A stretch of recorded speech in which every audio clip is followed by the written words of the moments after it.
공무원 퇴직 후 부동산 투자 사기꾼을 만나 퇴직금을 날린 건에 대하여 대전의 아침은 잔잔한 햇살로 시작됩니다. 2024년 봄 박준호는 62의 나이에 공무원 생활 35년을 마무리하며 퇴직금 6억 원을 손에 쥐었어요. 그의 얼굴엔 긴 세월의 피로와 함께 새로운 자유에 대한 설렘이 어리었죠. 대전천을 따라 아내 미경과 나란히 걸으며 그는 물빛에 반사된 햇살을 바라보며 미소를 지었습니다. 이곳은 30년 공직 생활 동안 늘 지나쳤던 길이었지만 오늘은 유난히 특별했어요. 이제 알람 없이 눈뜨는 아침, 가족과 보내는 여유로운 시간이 그의 손안에 있었죠. 박준호는 평생 성실하게 살아왔습니다. 대전시청에서 꼼꼼히 서류를 정리하고 시민들의 민원을 해결하며 보낸 세월은 그를 믿음직한 가장으로 만들었어요. 아내 미경은 55의 나이에도 따뜻한 미소를 잃지 않았고 고등학생 아들 민석은 밝은 눈빛으로 미래를 꿈꾸었죠. 준호는 가족을 위해 안정된 노후를 준비하고 싶었어요. 6억 원이라는 돈은 단순한 숫자가 아니었습니다. 그것은 30년의 땀과 헌신, 그리고 가족을 위한 약속이었죠. 그는 미경과 함께 작은 월세 건물을 사서 월세 수입으로 편안한 노년을 보내고 싶다는 꿈을 꾸었어요. 준호는 대전천 둑길에서 커피를 마시며 미경과 미래를 이야기했어요. 민석이 대학에 갈 때까지, 아니, 그 이후까지도 걱정 없는 삶을 만들고 싶었죠. 그의 마음은 희망으로 차올랐습니다. 하지만 이 평온한 순간 속에도 작은 불씨가 숨어 있었어요. 대전역 주변의 부동산 붐 소식이 그의 귀를 파고들었죠. 친구들과의 술자리에서 들은 이야기는 단순한 호기심을 넘어 그의 마음을 흔들었습니다. 지금 상가 투자하면 대박이야.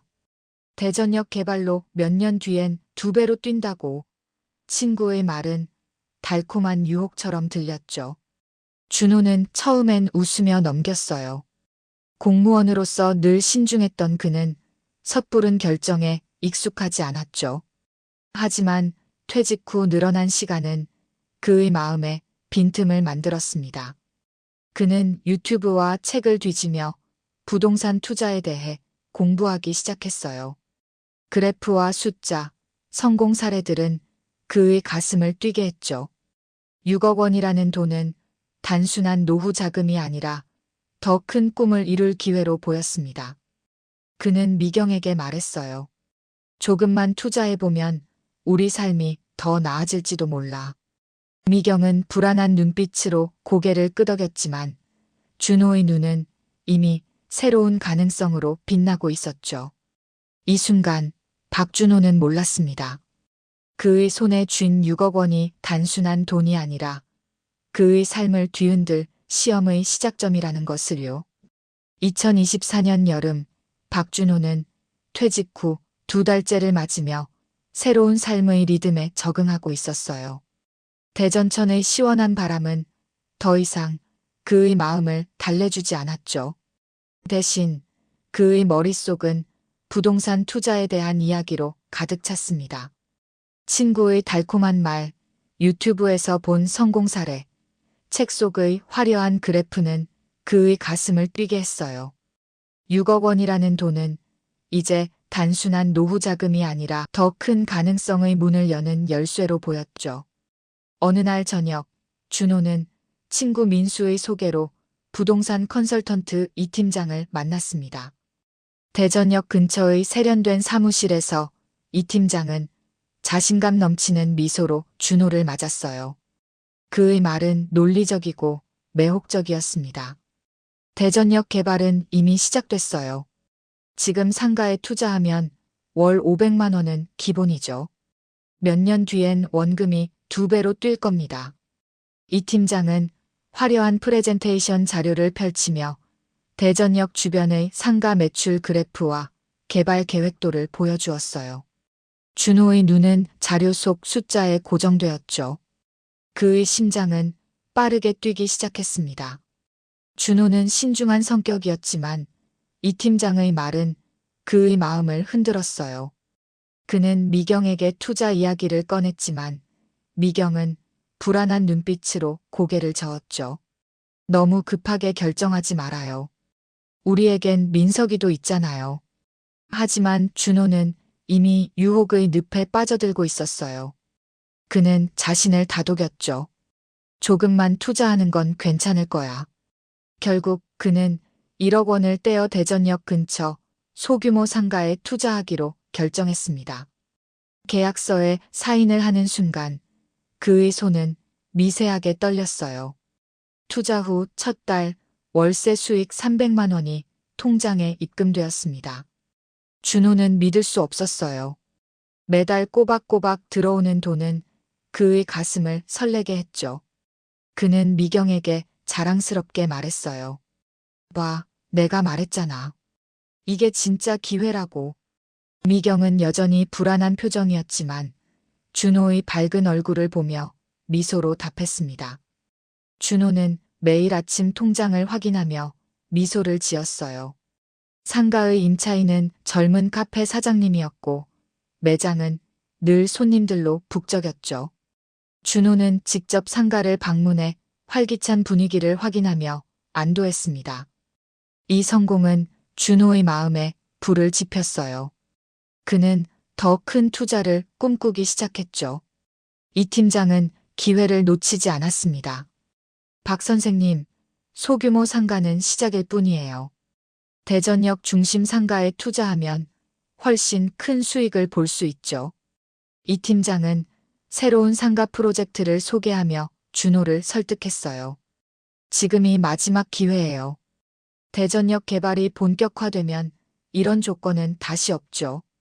준호는 그의 말을 들으며 가슴이 두근거렸습니다. 그는 민석의 대학 등록금, 미경과의 여행, 더 넓은 집을 상상했어요. 그러나 준호는 보지 못했어요. 이 팀장의 눈빛에 숨겨진 교활함을, 그리고 화려한 자료 뒤에 가려진 위험을요.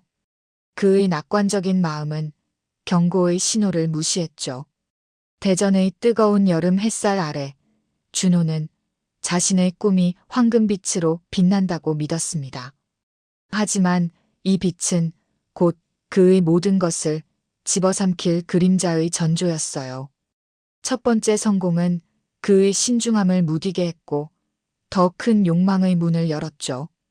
준호의 손에 쥔 1억 원은 이제 더 큰 도박의 씨앗이 되었습니다. 2024년 가을, 박준호는 퇴직 후 맞이한 새로운 삶에 점점 더 빠져들었어요. 초기 투자로 얻은 작은 성공은 그의 마음을 뜨겁게 달구었죠. 대전역 주변의 번화함은 여전했지만 그의 눈엔 이제 더 큰 꿈만 보였습니다. 6억 원이라는 돈은 더 이상 안정된 노후를 위한 자금이 아니었어요. 그것은 그의 가족을 더 높은 곳으로 끌어올릴 기회로 느껴졌죠. 그러나 이 뜨거운 욕망 속엔 차가운 불안의 씨앗이 자라나고 있었습니다. 어느 흐린 오후, 준호는 이 팀장의 사무실을 다시 찾았어요. 책상 위엔 새로운 상가의 청사진이 펼쳐져 있었죠. 박 선생님, 이건 대전의 미래예요. 5억 원을 투자하시면 월 1,200만 원은 기본이죠. 이 팀장의 목소리는 확신으로 가득했어요. 준호는 그 말에 끌리며 계약서를 검토했습니다. 그의 손은 설렘으로 떨렸지만 어딘가 모를 불안이 스쳤죠. 미경은 이 결정을 듣고 얼굴을 굳혔어요. 그녀는 조용히 고개를 저으며 불안한 마음을 드러냈죠. 준호는 그 눈빛을 외면하며 계약서에 사인을 했습니다. 5억 원, 그의 평생 저축의 대부분이 한순간에 새로운 꿈속으로 빨려 들어갔어요. 투자가 시작된 후 처음엔 모든 것이 순조로워 보였습니다. 대형 상가는 젊은 창업자들로 북적였고 준호는 매일 통장을 확인하며 안도했어요. 그러나 가을이 깊어지면서 미묘한 균열이 드러났죠. 상가의 일부 매장이 문을 닫기 시작했어요.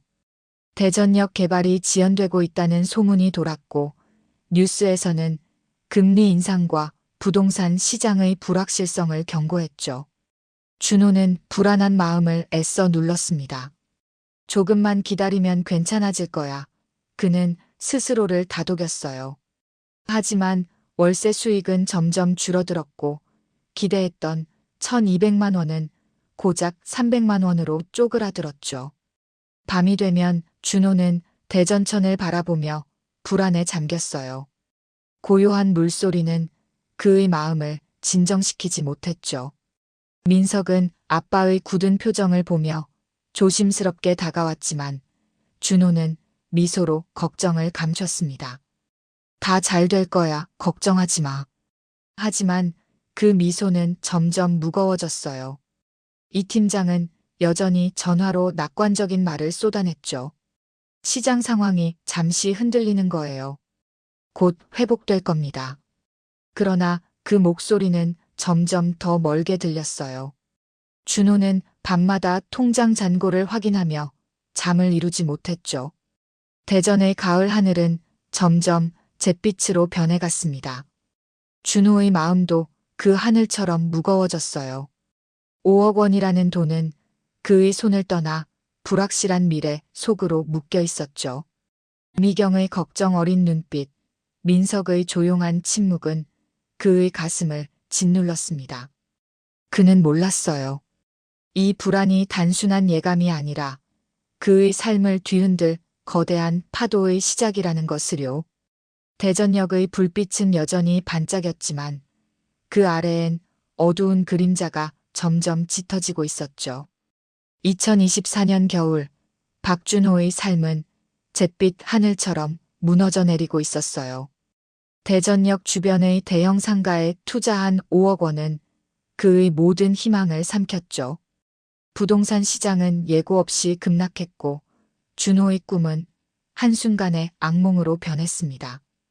대전역 개발의 지연 소식이 뉴스를 장식하며 상가의 공실률은 치솟았어요. 한때 번쩍이던 네온사인은 이제 차갑게 꺼져 있었죠. 준호의 통장은 텅 비었고 그의 마음은 절망으로 얼어붙었습니다. 준호는 이 팀장을 찾아갔어요. 하지만 사무실은 이미 텅 비어 있었죠. 이 팀장의 전화는 연결되지 않았고 그의 화려한 약속은 거짓으로 드러났습니다. 준호는 뒤늦게 알았어요. 상가 계약서엔 숨겨진 조항이 가득했고 이 팀장은 투자자들의 돈을 빼돌린 사기꾼이었죠. 5억 원 중 4억 원이 허공으로 사라졌어요. 남은 1억 원은 보증금과 장비 일부를 간신히 건진 결과였죠.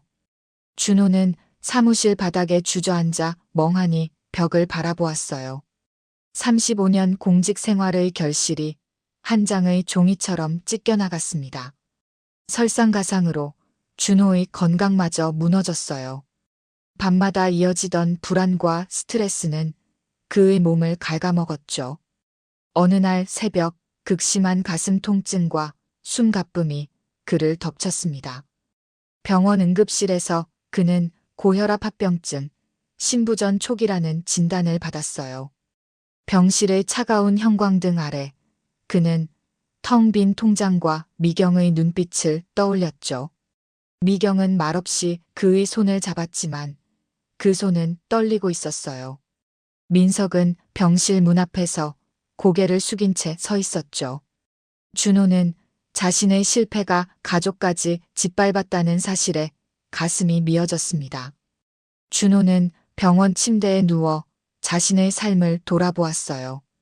대전천의 따뜻한 봄바람, 미경과 함께했던 커피 한 잔, 민석의 밝은 웃음이 멀게만 느껴졌죠. 그는 자신이 돈에 눈이 멀어 소중한 것들을 잃었다고 자책했어요. 왜 욕심을 부렸을까? 그의 머릿속은 후회로 가득했죠. 병실 창밖으론 대전의 겨울바람이 휘몰아쳤습니다. 그 바람은 그의 마음처럼 차갑고 거칠었어요. 가족의 침묵은 그의 가슴을 더 무겁게 눌렀죠. 준호는 이제 더 이상 도망칠 곳이 없었어요. 5억 원의 투자는 그를 배신했고 그의 건강은 그를 버렸으며 가족의 믿음마저 흔들리고 있었죠. 병실의 시계 초침 소리는 그의 심장 소리처럼 무겁게 울렸어요. 그는 자신이 바닥을 쳤다고 느꼈습니다. 이 순간이 그의 인생에서 가장 어두운 터널이었죠. 대전의 겨울 하늘은 끝없이 잿빛이었고 그의 미래도 그 하늘처럼 막막해 보였어요. 그러나 이 절망 속에서도 작은 빛이 남아 있었어요. 미경의 떨리는 손, 민석의 조용한 눈빛은 아직 그를 포기하지 않았죠. 준호는 몰랐습니다. 이 바닥이 새로운 시작의 발판이 될 수 있다는 것을요. 2025년 초 박준호는 병원에서 퇴원한 뒤 집으로 돌아왔지만 그의 마음은 여전히 병실의 차가운 형광등 아래에 갇혀 있었어요. 5억 원을 날린 부동산 투자 실패와 신부전 진단은 그의 삶을 송두리째 흔들었죠. 대전역의 번쩍이던 불빛은 이제 그의 눈에 희미한 잔상으로만 남았습니다. 남은 1억 원으로 빚을 갚고 나니 그의 손엔 거의 아무것도 남지 않았어요. 35년 공직 생활의 결실은 한순간에 먼지처럼 흩어졌죠. 준호는 집 안작은 방에 틀어박혀 세상과 담을 쌓았어요. 대전천의 고요한 물소리도 아침 햇살도 그의 마음을 달래지 못했죠. 그의 머릿속은 자책으로 가득했어요. 미경은 생계를 위해 새벽 시장에서 아르바이트를 시작했죠. 그녀는 새벽 5시에 일어나 집을 나섰고 밤 9시가 넘어 지친 몸으로 돌아왔어요. 그녀의 손은 시장의 찬바람에 거칠어졌지만 준호에게 단 한 번도 원망을 내비치지 않았죠. 민석의 삶도 변해갔습니다. 고등학생인 그는 학원비를 낼 돈이 부족해 친구들과의 시간을 줄였어요.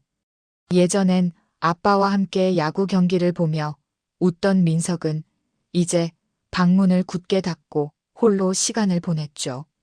준호는 민석의 차가운 눈빛을 마주할 때마다 가슴이 찢어지는 듯 했어요. 집안은 침묵으로 가득했고 그 침묵은 준호의 가슴을 더 무겁게 짓눌렀습니다. 준호는 밤마다 잠을 이루지 못했어요. 신부전 약을 먹으며 그는 자신의 약해진 몸을 느꼈죠. 거울 속 그의 얼굴은 수척했고 눈빛은 생기를 잃었어요. 그는 인터넷에서 의미 없는 기사를 읽거나 옛 공무원 시절 서류를 뒤적이며 현실을 외면했죠. 동네 마트에 나가는 것조차 두려웠어요. 누군가 그의 실패를 알까봐 고개를 숙이고 다녔죠. 대전의 겨울 바람은 그의 마음처럼 날카롭게 파고들었습니다. 미경은 지친 몸으로 돌아와도 준호를 위해 밥상을 차렸어요. 그녀가 만든 된장찌개의 따뜻한 김이 집안을 채웠지만 준호는 그 온기를 느끼지 못했죠. 그는 미경의 지친 얼굴을 볼 때마다 죄책감에 짓눌렸어요. 내가 욕심만 부리지 않았어도 그의 마음은 끝없는 후회로 얼룩졌죠. 민석이 방에서 나와 밥을 먹는 소리, 미경의 한숨 소리는 그의 가슴을 더 아프게 했습니다. 준호는 이제 자신이 가족에게 짐이 되었다고 느꼈어요. 그의 실패는 단순히 돈을 잃은 것에 그치지 않았죠. 가족의 웃음, 따뜻했던 일상, 민석의 밝은 미래까지 앗아간 듯 했어요. 대전의 겨울 하늘은 여전히 잿빛이었고 그의 마음은 그보다 더 어두웠습니다. 그는 몰랐어요. 이 깊은 절망 속에서도 가족의 사랑이 아직 그를 기다리고 있다는 것을요. 대전의 겨울은 여전히 차가웠지만 2025년 초봄의 기운이 서서히 스며들었습니다. 어느 날 저녁 미경은 지친 몸으로 집에 돌아와 준호의 방문을 열었습니다. 그녀의 손은 시장 아르바이트로 거칠어졌지만 눈빛엔 단단한 결심이 담겨 있었어요. 그녀는 준호의 곁에 앉아 떨리는 목소리로 그의 이름을 불렀죠. 그 목소리는 가늘었지만 준호를 붙잡는 단단한 밧줄처럼 느껴졌습니다. 미경은 눈물을 글썽이며 조용히 손을 내밀었어요. 그 손길은 차가운 겨울 속에서도 따뜻했죠. 민석도 방으로 들어와 아빠의 어깨에 손을 얹었습니다. 그의 손은 어색했지만 진심이 담겨 있었어요. 준호는 그 순간 깨달았습니다. 자신이 무너져 있는 동안 가족은 여전히 살아가고 있었죠. 미경은 새벽마다 시장으로 나가 가족을 지켰고 민석은 친구들과의 시간을 포기하며 묵묵히 버텼어요. 그들의 침묵은 원망이 아니라 사랑이었죠. 준호의 가슴은 죄책감과 감사로 뒤엉켰습니다. 내가 이렇게 무너져 있을 때가 아니다. 그는 마음속으로 다짐했어요. 그는 더 이상 도망치지 않기로 결심했죠. 다음 날 준호는 대전의 주민센터를 찾았습니다. 62의 나이에 할 수 있는 일은 많지 않았지만 그는 가족을 위해 움직여야 했어요. 주민센터 직원은 친절하게 일자리를 소개했죠. 동네 복지관에서 노인들을 위한 컴퓨터 강사를 모집하고 있었어요. 주 3일, 하루 4시간 일로 월 50만 원을 받을 수 있었죠. 준호는 망설였지만 미경과 민석의 얼굴을 떠올리며 고개를 끄덕였습니다. 이제라도 시작해야죠. 그는 스스로를 다독였어요. 준호는 복지관으로 첫 출근을 했습니다. 낯선 환경은 그의 마음을 무겁게 했지만 노인들의 미소는 그를 위로했어요. 그는 컴퓨터 화면을 가리키며 어설프게 설명했죠. 그 어설픔 속에도 작은 보람이 싹 텄습니다.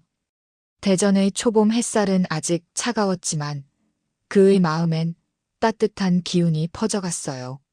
미경은 저녁에 돌아와 그의 손을 잡으며 미소 지었죠. 민석도 조용히 밥상에 앉아 아빠를 바라보았어요. 이 작은 변화는 준호에게 새로운 숨을 불어넣었습니다. 그는 몰랐어요. 이 소박한 시작이 그의 삶을 다시 일으킬 씨앗이 될 것이라는 걸요. 대전의 잿빛 하늘 아래 그의 마음은 서서히 빛을 되찾고 있었죠. 2025년 봄 박준호는 복지관에서 노인들에게 컴퓨터를 가르치며 새로운 리듬을 찾아갔어요. 월 50만 원의 수입은 적었지만 그의 마음은 점점 가벼워졌죠. 5억 원을 잃고 신부전으로 쓰러졌던 그는 이제 작은 보람 속에서 숨을 쉬었습니다. 대전천의 벚꽃은 그의 발걸음을 환영하듯 부드럽게 흩날렸어요. 이 소박한 일상은 그의 얼어붙은 마음을 서서히 녹였죠. 준호는 매일 아침 복지관으로 향했습니다. 처음엔 어색했던 키보드 설명도 점차 익숙해졌어요. 노인들은 서툰 손길로 마우스를 움직이며 웃었고 준호는 그 미소 속에서 따뜻함을 느꼈죠. 박 선생님, 덕분에 손주한테 이메일 보냈어요. 한 할머니의 말이 그의 가슴을 울렸습니다. 그는 비로소 자신이 누군가에게 도움이 되고 있다는 느낌을 받았어요. 이 작은 성취는 그의 상처를 어루만졌죠. 집으로 돌아오면 미경이 따뜻한 밥상을 차려놓았어요. 된장찌개의 구수한 냄새가 집안을 채웠고 준호는 미경과 마주 앉아 하루를 이야기했죠. 오늘 한 할아버지가 컴퓨터로 사진을 찾아보더라고요. 나도 모르게 웃었어요. 미경은 그의 말을 들으며 미소 지었어요. 그녀의 얼굴엔 피로가 묻어 있었지만 눈빛은 점점 밝아졌죠. 민석도 밥상에 앉아 아빠의 이야기를 들으며 고개를 끄덕였습니다. 아빠, 요즘 좀 밝아진 것 같아요. 그의 목소리는 조심스러웠지만 따뜻했어요. 준호는 복지관 동료들과도 마음을 열기 시작했어요. 같은 나이대의 김 아저씨는 농담을 던지며 분위기를 띄웠죠. 박 선생, 우리 같이 열심히 해보자고요. 그 말은 준호에게 작은 힘이 되었어요. 그는 더 이상 실패를 숨기려 하지 않았죠. 동료들의 소박한 대화는 그의 마음에 따뜻한 바람을 불어넣었습니다. 대전천을 따라 걷는 저녁 시간, 그는 미경과 손을 잡으며 벚꽃을 바라보았어요. 그 순간 돈으로는 살 수 없는 평온함을 느꼈죠. 준호의 건강도 서서히 회복되었습니다. 병원에서 받은 정기 검진 결과 신부전 증상이 안정되고 있었어요. 의사는 미소로 말했죠. 스트레스 관리 잘하셨어요. 이 상태면 괜찮아질 겁니다. 준호는 그 말을 들으며 가족을 떠올렸어요. 미경의 묵묵한 지지, 민석의 조용한 응원이 그의 회복을 도왔죠. 그는 이제 욕심을 내려놓고 소박한 행복을 찾기 시작했습니다. 대전의 벚꽃은 화려하게 피어났지만 준호의 마음은 그보다 더 따뜻했어요. 그는 몰랐어요. 이 소박한 일상이 그의 삶을 다시 채울 진정한 보물이라는 것을요. 그의 발걸음은 점점 더 가벼워졌지만 아직 가족과의 온전한 화합은 남아있었죠. 2025년 4월 박준호는 가족과 함께 대전천을 걸으며 새로운 삶의 무게를 느꼈어요. 5억 원을 잃고 신부전으로 쓰러졌던 그는 이제 소박한 일상 속에서 진정한 부를 발견했죠. 복지관에서 노인들을 가르치며 받은 월 50만 원은 적었지만 그의 마음은 그 어느 때보다 풍요로웠어요. 대전천의 벚꽃은 그의 발걸음을 부드럽게 감싸주었죠. 준호는 매일 복지관에서 노인들과 이야기를 나누며 웃음을 되찾았어요. 그는 더 이상 과거의 실패를 숨기지 않았어요. 동료들과의 소소한 농담, 점심시간의 따뜻한 밥상은 그의 삶에 새로운 색을 입혔죠. 그는 지역 봉사활동에도 참여하며 이웃과 연결되었어요. 박 선생님, 고마워요 라는 말은 돈보다 귀한 보물이 되었죠. 집에서는 미경과 민석의 웃음이 돌아왔습니다. 미경은 여전히 시장에서 일했지만 그녀의 얼굴엔 미소가 피어났어요. 준호는 저녁마다 미경과 함께 밥을 준비하며 하루를 공유했죠. 오늘 민석이 대학원서 얘기하던데 밝아 보여요. 미경의 말이 그의 마음을 채웠어요. 민석은 다시 아빠와 농구를 하며 웃었죠. 아빠, 요즘 진짜 멋져요. 그의 눈빛은 예전의 따뜻함을 되찾았어요. 준호는 가족의 미소가 자신의 진정한 재산임을 깨달았죠.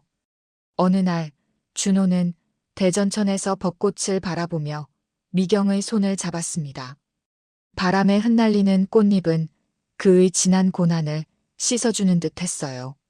그는 문득 35년 전 공무원 생활을 시작하던 날을 떠올렸죠. 그때의 그는 돈과 성공을 좇았지만 이제는 달랐어요. 그는 가족과 이웃, 소박한 일상의 가치를 알게 되었죠. 이게 진짜 부예요. 그는 마음속으로 되뇌었습니다.